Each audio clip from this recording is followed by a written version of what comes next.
Welcome to Crypto Daily, where you'll find the latest news and analysis on all things crypto and NFT related. Hit the subscribe button and join our community of crypto enthusiasts. Let's navigate this exciting world of digital currencies together. Is crypto winter almost over? Surviving the unknown months. Crypto winter. It feels like it's been going on forever, doesn't it? But fear not, my fellow hodlers. Like every market cycle, this one will eventually come to an end. While many believe that warmer months are on the horizon, especially given the rising crypto prices and NFT sales volumes we witnessed early this year, we still remain in a state of uncertainty. So, how can you survive the remainder of this bear market and come out the other side unscathed? First and foremost, companies must remain disciplined, resourceful, motivated, and forward-looking. It's easy to get discouraged when prices are down and progress seems slow, but the key to success is perseverance. As the saying goes, tough times don't last, tough people and companies do. Aside from reducing overall operational costs, there are a number of steps companies can take to set themselves up for success, all of which go hand in hand. Let's take a closer look. Conduct market research. One of the most important things a company can do during a bear market is to conduct market research. This means understanding your target audience, identifying user pain points, and figuring out how to fill gaps in the market. By doing this, you can ensure that you're building products that truly address the needs of your customers. Leaders should ask themselves questions like, are we serving an essential purpose? And, how can we improve our offerings to better meet the needs of our customers? By understanding what the market demands and how your company can meet those demands, you can position yourself for success once the market rebounds. Stay informed. Staying informed is critical in any industry, but it's especially important in crypto. The market can be volatile, and prices can fluctuate wildly in a matter of hours. By staying up to date on news and trends, you can better understand the ups and downs of the market and adjust your strategy accordingly. This also means keeping an eye on what your competitors are doing. What strategies are they employing? What challenges are they facing? By understanding what's happening in the wider industry, you can make more informed decisions about your own company's roadmap and long-term strategy. Focus on building and developing. The most common word of advice among leaders in the blockchain industry is develop. When the market is down, it's important to focus on building because only the projects with the most robust and sound technology will survive long-term. Since business development initiatives remain slow, projects can really double down on technological development, ensuring they can meet user needs and demands when the market rebounds. This doesn't just mean building new products and services, it also means improving existing ones. By taking the time to refine your offerings and make them more user-friendly, you can better position yourself for success once the market picks up again. Remain engaged with the community.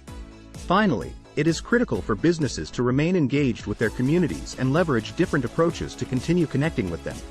Transparency is always key in maintaining community trust and even satisfaction. Most people would rather be kept apprised of roadmap delays and challenges facing the project than be bombarded with vague marketing language that offers no insight. Projects will also find that their communities are typically very compassionate and try to support them in some shape or form. By being open and honest with your community, you can build a loyal following that will stick with you through thick and thin. In conclusion, like every market cycle, this crypto winter will eventually end.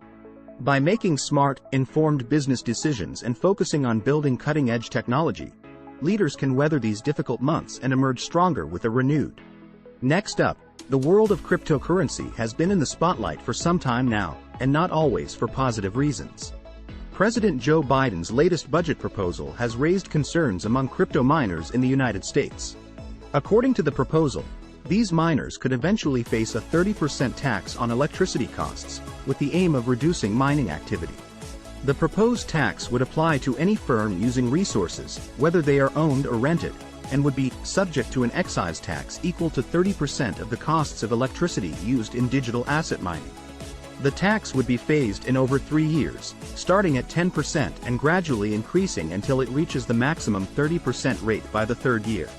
Crypto miners would be required to report on the amount and type of electricity used, as well as the value of that electricity.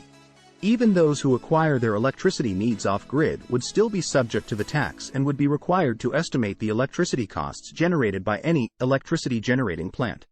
The reasoning behind the tax is that the energy consumption of crypto mining operations has negative environmental effects, increases prices for those sharing a grid with the operations, and creates uncertainty and risks to local utilities and communities. While the tax proposal is not yet set in stone, it has already caused some concerns among crypto miners in the United States. Some worry that it could lead to a significant increase in operating costs, making it more difficult to remain profitable. Others are concerned that it could stifle innovation and development in the crypto industry, particularly if it discourages new players from entering the market. It's worth noting that the proposed tax is not the only change that could be coming to the world of cryptocurrency. The White House has also confirmed that it is looking to end a tax strategy for crypto transactions known as tax loss harvesting. Under current rules, crypto investors can sell digital assets at a loss for tax purposes and immediately buy back those cryptocurrencies. This practice, known as tax loss harvesting, is not permitted under wash sale rules for stocks, and the new rules would bring crypto trading tax rules in line with stocks. These proposed changes have sparked debate among those in the crypto community, with some arguing that they are necessary to ensure the long-term viability of the industry, while others see them as a threat to the decentralized and unregulated nature of cryptocurrencies. Regardless of where you stand on these issues, it's clear that the world of cryptocurrency is evolving and changing rapidly. As with any emerging technology, there are bound to be challenges and setbacks along the way, but those who are committed to building a sustainable and responsible industry will find ways to overcome them. For crypto miners and other players in the industry, this means staying informed, being adaptable, and working together to navigate the unknown territory ahead. Moving on, central bank digital currencies, or CBDCs, are the talk of the town in the financial world. But what exactly are they, and why should we be concerned? To put it simply, CBDCs are digital versions of the currency issued by a central bank. They are designed to be used as a legal tender and can be used for various transactions, just like physical cash or commercial bank deposits. At first glance, CBDCs may seem like a great idea, with proponents arguing that they could improve payment system efficiency, promote financial inclusion, and make cross-border transactions easier and cheaper. However, the reality is far from that. The development of CBDCs has intensified across the globe in 2023, and it's now more important than ever for the world to know what could lay behind the acronym. CBDCs threaten our future, as they will give governments around the globe unprecedented power to surveil and control our financial activity. If you understand blockchain, you also understand the privacy dangers inherent in government-issued digital currencies. Every detail of every transaction would be available to state regulators, such as tax authorities. In the United Kingdom's case, the tax agency would not require any additional legal powers to examine all the details of every CBDC transaction. Some might say that these powers wouldn't be used. However, these investigatory powers don't just exist, they are used and abused. Take the Regulation of Investigatory Powers Act, introduced in the UK to deal with threats from terrorism. Before long, local councils were using the new powers to spy on people walking dogs, feeding pigeons, and dumping waste. It's also a big assumption that state regulators will be able to keep CBDC information confidential.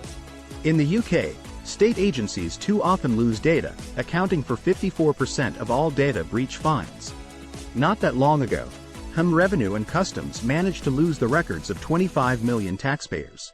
But the threat from hackers is also significant. The centrally collected data will be a massive honeypot for hackers and the hostile states that back them. As the director of Britain's Cyber Intelligence Agency, the Government Communications Headquarters, commented, "A CBDC gives a hostile state the ability to surveil transactions. It gives them the ability to be able to exercise control over what is conducted on those digital currencies." Acquiring CBDC data would be the equivalent of hitting the jackpot for hostile states. We may also assume that hacking won't be their only approach. For example, a recent congressional inquiry revealed that Chinese agents were trying to infiltrate the United States Federal Reserve. A CBDC could also be programmed to achieve various government objectives. Some central bankers want to use CBDCs to conduct monetary policy, imposing negative interest rates by taking funds out of CBDC accounts. Taxes could be levied at the point of transaction, and purchases of certain items could be prevented or restricted to support rationing. The possibilities for increased government control are endless.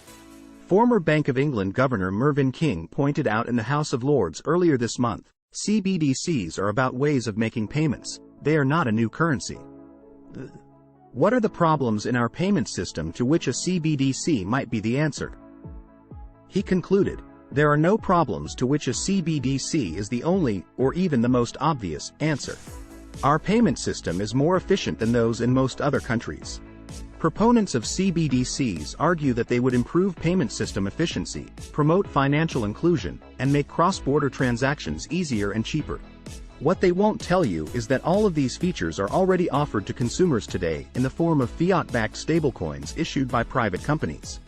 Examples such as Circle's Eurocoin, EUSDC, Tether, USDT, and USD Coin, USDC, are just a few examples of existing stablecoins that offer fast and low-cost transactions, with the added benefit of being fully backed by fiat currencies.